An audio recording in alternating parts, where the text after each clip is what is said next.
Welcome to the Deep Dive. Today, we're looking at something pretty major in the Catholic Church. Absolutely. A really historic event. Yes, the election of Cardinal Robert Francis Prevost as the new Pope, Pope Leo XIV. We've got a lot of information you shared, and we want to unpack it. Right. His background, why this election is such a big deal, that name choice. And his initial vision, yeah, Mhm. plus the reactions. So, let's jump in. Who is this new Pope? Well, he's originally from Chicago, born back in 1955. Hmm. But a key thing is his order. He's an Augustinian. OSA, right. What does that signify, typically? The Augustinians, they have this deep history, think St. Augustine. It's rooted in scholarship, intellectual work, but also, importantly, missionary outreach. Okay, and that missionary side really comes through. Definitely. He spent decades, literally decades, as a missionary down in Peru. And not just overseeing things, right? He was really involved. Exactly. Deeply involved with indigenous communities, focusing on, poverty, education, church development at the ground level. They even called him El Santo del Norte, the Saint of the North. That tells you something. It really speaks volumes about his connection there. It wasn't just administrative. He later became Bishop of Chiclayo in Peru, too.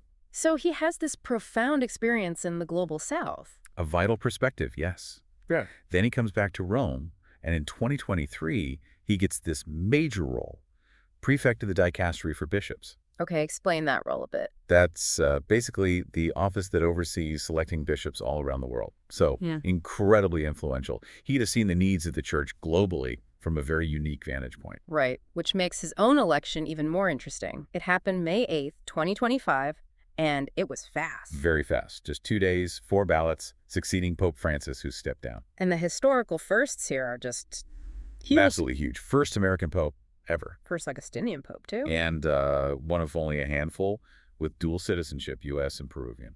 So what does all that signal, do you think? Beyond just the individual. Well, it feels like a real recognition by the church of its global nature, especially the importance of the Americas, both North and South. It's a shift. And then there's the name he chose, Leo XIV. Yes, Leo.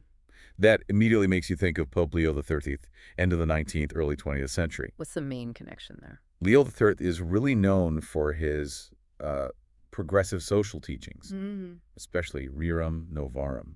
That was the encyclical about labor rights, dignity of work, responding to the Industrial Revolution. Precisely.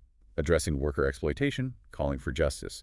So choosing Leo isn't just random. It signals something. It strongly suggests, I think, an intention to carry forward that legacy of social justice, dialogue with the modern world, maybe reform. It sets a tone. Okay, so based on the background, the name, Yeah. What have we heard about his vision so far? Well, his first public appearances hit themes like unity and diversity, the global church.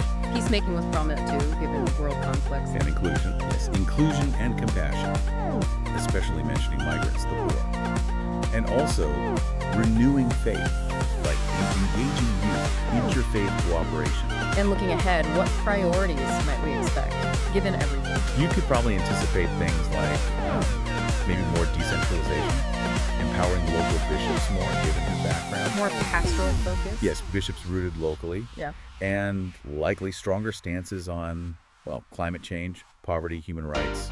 These seem to flow from his experience and continuing that welcoming stance toward marginalized groups. How has the vote reacted? Overwhelmingly positive, it seems. American Catholics, you hear about spiritual pride, a chance for engagement. And in Peru, Latin America. Oh, huge rejoicing, celebration. Even U.S. political figures, Biden, Trump, they offered positive words. And within the Vatican itself.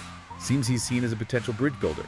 Someone who understands different perspectives, maybe navigates some internal complexities while facing outward. His background, straddling those worlds, U.S. and Peru, Rome, it seems unique. It's a very unique combination, yeah. Could be a real asset for fostering understanding.